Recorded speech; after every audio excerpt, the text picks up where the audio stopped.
lahat ng aking mga subscriber, viewer, brother and sister. Ngayong umaga, biyahe na naman po si Mr. Kalikasan. Ang aming destination po ngayon ay Rizal. Boundary po ng San Jose del Monte at Rizal. Ngayon po, exact location namin. Dito po kami sa may Tungpong Mangga Paradise, San Jose del Monte City, Bulacan. Ayan. Dito pa rin po, binabaybay po namin ito ngayon yung papuntang na po kami, papuntang Likaw-Likaw, Macabod, Rizal. Ayan. Ayan po, bibidyoan ko po yung Ayan. Ayan po, apakagandang daan. Marami rin pong puno. Shout out, una ko pong shout out yung butihin at masipag na mayor ng San Jose del Monte City, Mayor Arthur Rubis, kasama po ng kanyang may bahay, Congresswoman Rida Rubis. Mayor, ma'am, Congressman, mabuhay po kayo. Salamat sa mga effort nyo at talaga namang pinaganda nyo po talaga ang San Jose del Monte City. Siyempre, pinapasalamatan ko rin at sinashoutout ko yung kasama nyo po dyan sa City Hall, kay Vice Mayor Attorney Efren Bartolome Jr. Yan po ang Vice Mayor. Vice, shoutout sa iyo, salamat. At sa lahat po ng mga konsyal na kasama nyo sa siyudad ng San Jose City. Hindi ko man po kayo isa-isahin. May mga kakilala din po ako dyan. Shoutout po sa inyong lahat, sa lahat po, at sa lahat po ng empleyado ng City Hall. Ang alam ko po, ang administrador po ngayon ng San Jose del Monte City, kababayan ko po yan eh. May nakapagkwento po sa akin na kababayan ko po yung city administrator po ng San Jose del Monte City. Minsan nga kung may time ako, gusto kong pasyalan para magkakilala. Isa lang pong bayan daw namin. Yan sabi, ang bayan ko po kasi sa akin sa ako, Romblon ay bayan ng San Andres. Ay taga San Andres din po yung abogado daw po yan eh. Ay kilala ko po yung mga pamilya niya, mga magulang, yung city administrator ng San Jose del Monte City. Shoutout po sa iyo, kabayan. O kung andyan ka pa, nakapagpinto po sa akin yung mga kabayan natin na kayo po ang city administrator ng San Jose del Monte City. Shoutout po sa inyo. Ayan po, yan o. Kalsada po ipinagawa ng mabuting mayor at ng ating kagalang-galang na woman na si Ma'am Rida Rubis. Ayan po. Ito po yung may pagmamalaki po namin sa inyo, lalo na po yung mga taga San Jose del Monte, na ito po i-effort po no, ng mga leader ng San Jose del Monte. Ang kwan po nito, nag-effort nito talaga si Mayor Rubis. Ayan po. Nung araw po tumira ako rito, kaya alam ko kasaysayan po nitong Paradise, Barangay Santo Cristo. Putik po ito noon, rough road siya. Pero ngayon, sa kabutihan ng mayor at siyempre pagtulungan nila mag-asawa, si Congresswoman, pinagawa po talaga nila. Pinaganda nila daan. Yun po nakapokus sila. Ay kaya nga doon sa aking mga subscriber na nanonood na hindi pa kayo nakarinig ng San Jose del Monte, pasyal po kayo dito, makikita nyo po ang gaganda po ng daan dito. Hindi naman lahat, siyempre unti-unti na siyempre ang budget limitado lang din, pero alam nyo po, priority po ni Mayor yung daan po rito. Ayan, yun po pakita ko sa inyo. Itong yung pang diretsong yan, palabas na po ng yan, ng Angat, North Sagaray, Santa Maria. Ito naman, ayan o, brother and sister o, galing yan ng Montalban, Rodriguez, Litex at saka itong Marikina. Ayan, gagawin pong highway ito mga brother and sister. Nga lang siguro ito, baka ang nag-budget na dito, ang nag-ano na dito yung national government. Pero to the effort pa rin ng mayor siyempre. Ayan po, ang lawak po dito, halos 6 lanes po yan. Ayan. Ganda po rito mga brother and sister. Siguro magtataka yung ibang aking mga subscriber na bakit madalas ako sa San Jose del Monte. Kasi ganito po yon mga mahal kong subscriber. Although na taga Caloocan North po ako, pero malapit po ako sa San Jose del Monte. Dikit lang po, ang pagitan po namin ay ilog lang, yung Alat Bridge na tinatawag. At isa pa nga, dito madalas ang transaction ko, Kaya pag pupunta ako ng Bulacan, hindi mo talaga maiwasan hindi ka dumaan ng San Jose del Monte. Ayan po. Ayan po, ipapakita ko po sa inyo yung ginawang yung studio ng ABS-CBN. Universal Studio yan. Malaki po yan mga brother and sister. Ayan, itong malawak na lupa dito, alam ko ABS-CBN din po may-ari niyan. Ay nga lang, siyempre nakakalungkot nga na kuwan sila ng prangkisa kaya hindi natuloy. Pero ang nakadesign po yan, ayan po yung Universal Studio. Diyan po marami pong mga program. Dahil nga lang medyo naglaylo po sila ngayon. Ayan. Ayan po, bakit na po kami. Maganda po daan dito. Siguro magtataka po kayo bakit masyado kong inanongsan. Kasi ma-miss ka talaga. Eh sabi nga, yung mga taong nakakatulong, nagmamalasakit sa bayan, ay bigyan din natin silang, ibig sabihin, parangalan din natin sila na kailangan pasalamatan natin, purihin natin doon sa mga ginagawa po nila. At kabibiliban nga po dato makasipin nyo siguro kakilala ako ni Mayor. Hindi po kami nakikita ko si Mayor Robes sa picture lang. Ay talaga namang, di ba sa picture po gwapo yan eh. Ay sabi nung mga nakakita sa kanya, magandang lalaki daw talaga si Mayor Robes. Eh minsan pinapangarap ko rin kung mag-meet kami, siguro magpapapicture kami dalawa. Kasi idol ko talaga siya, wala mang halong to. Pakisipin nyo, namumuliti ka po ako. Hindi po ako butante ng San Jose del Monte, taga Caloocan po ako. Kaya lang masyado ko siyang pinagmamalaki kasi nga kita ko naman na talaga namang kung paano niya po pinaganda ang San Jose del Monte City. Dito po nga pala karagdagang kaalaman trivia ko po ito. Dito po sa San Jose del Monte, lalo dito along Tungkong Mangga, Barangay Tungko, halos lahat po ng bangko mayroon sila. Ilan lang po wala, pero halos lahat po mayroon. Nakikita ko ang ganda tong barangay. Ang totoo yung Tungkong Mangga kasi yung pinagpwistuhan ngayon ng SM, barangay lang po yan ang San Jose. Yan po ang barangay Tungkong Mangga. Pero dyan po, halos dalawa po ang mall. Mayroong SM at mayroong Star Mall. At kompleto po sa bangko dyan. Halos lahat ng bangko, wala ka nang hanapin na wala dyan. Ganun po kaunlad yung barangay Tungkong Mangga. Ay bukod nga doon sa may SM ay nakatayo. At andyan po yung mga subdivision ng Ayala, Santa Lucia. Kaya napakaganda po. At tamang-tama naman kasi ang pagkakaalam ko, yung San Jose del Monte City, yan po ang kauna-unahang city ng Bulacan. Nauna pa po sa Malolos yan eh. Kaya ang karagdagang kaalaman po. Yan po, ang ganda po ng kalsada rito. Yung mga taong dapat parangalan po natin. Kaya Mayor Robes, sa lahat ng mga kasama mo, kay Congresswoman, pinagmamalaki ko po kayo. Ambag nyo po sa bayan ng San Jose at ambag nyo rin sa kalikasan. Tingnan nyo mga brother and sister, ang daming puno yan. Ganito po kaganda sa San Jose del Monte. Kung may pagkakataon lang ako, tiyan mo, ma-challenge ko po sa inyo mga brother and sister. Pag may time po ako, hindi ako busy, iikutin natin itong buong San Jose, yung magagandang pasyalan dito, malalawak na lupa, magagandang daan, ipapasyal ko po kayo, iikot ko kayo. Doon nga pala, doon sa may plano na bumili po ng lupa hektarya man yan o humlat, dito po kayo, i-invite ko po kayo na mag-viewing po kayo dito, mamasyal po kayo dito sa San Jose del Monte. Napakaganda po mag-invest dito ng lupa. Kasi ang ganda po niya mga brother and sister Yan. Yan po yung mga nila, mga covered court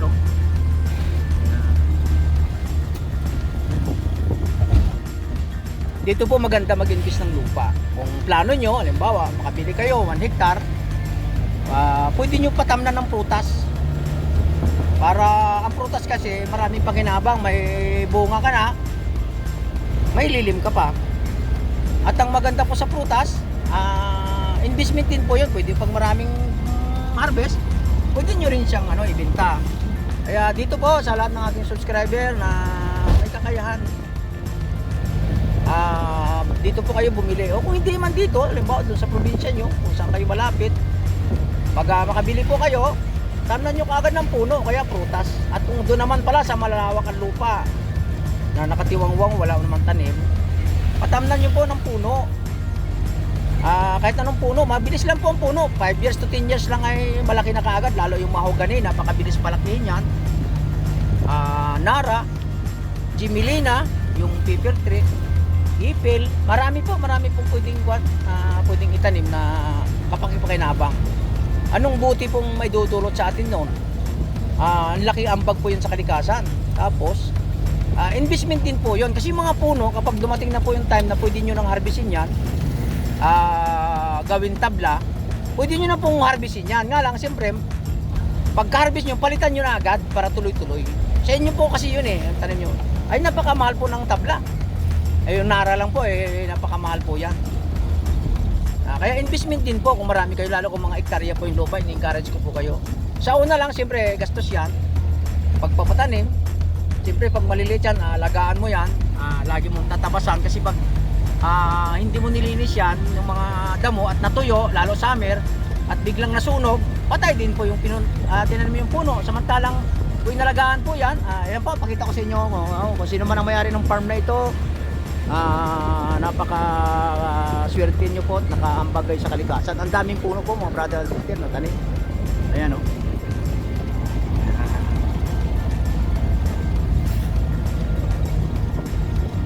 Shout out kay Ma'am Raquel, ma'am, salamat sa support.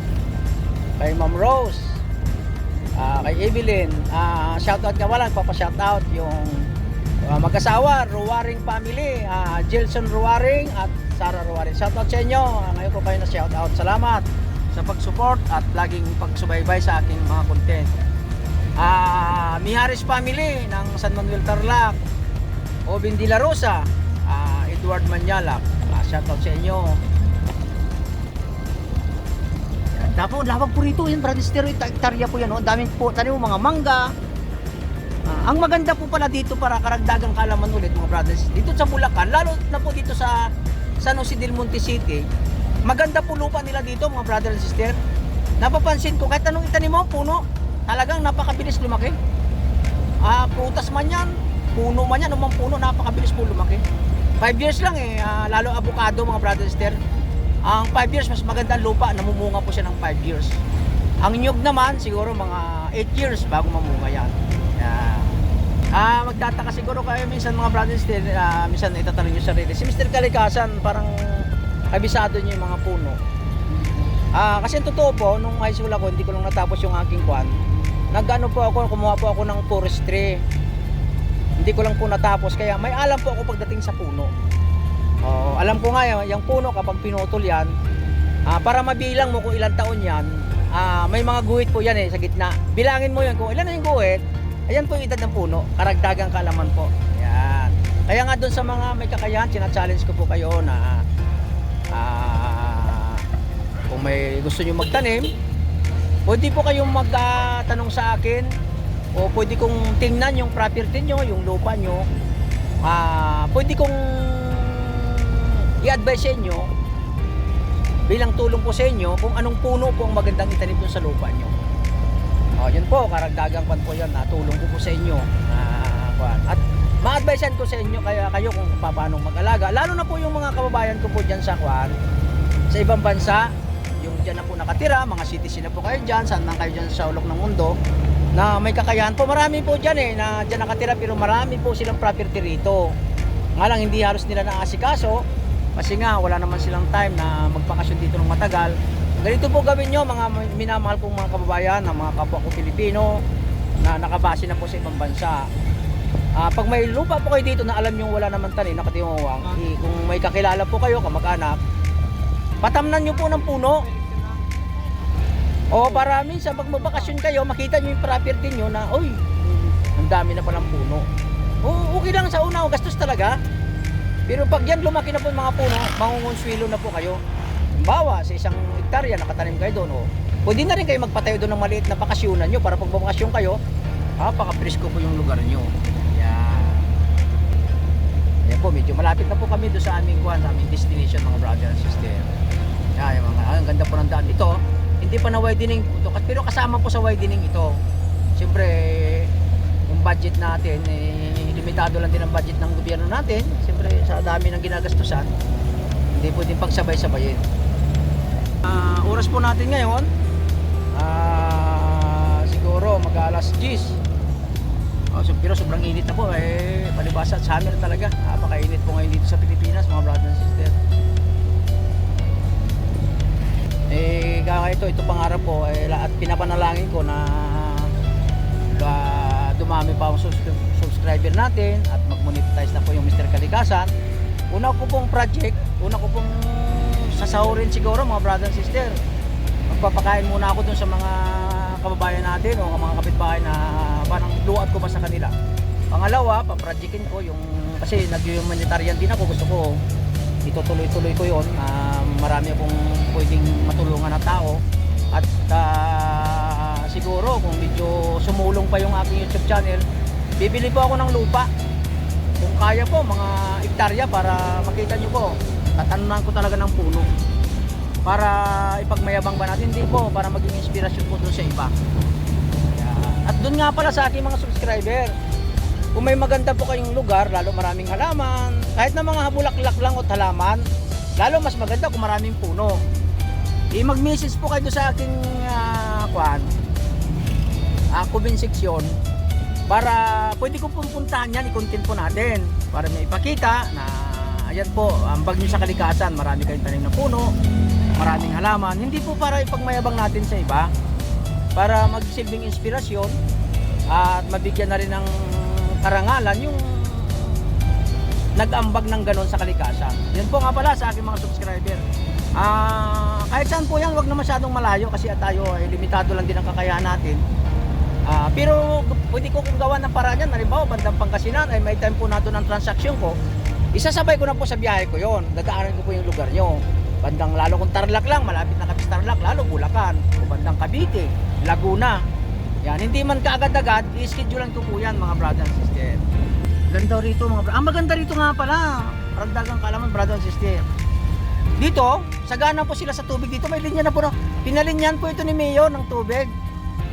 At ang kuryente po rito, maganda po, may kuryente na rin dito. Kaya dito, ang daming pumipili po rito ng mga may pera. Kaya may kakayaan, lalo yung mga seaman, nag-i-invest po sila dito ng lupa. Kasi medyo mababa po presyo pa po rito. Ayan po. Ayan po, bundok po.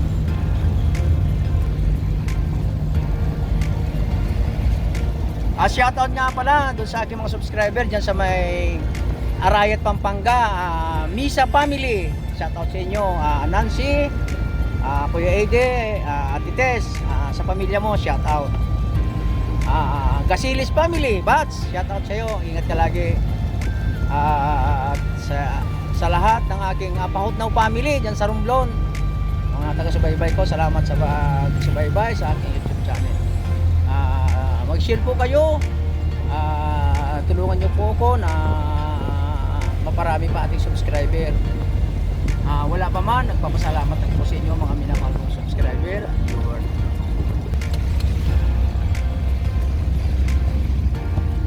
Yan, ganda po rito, malapit na po kami. Yan.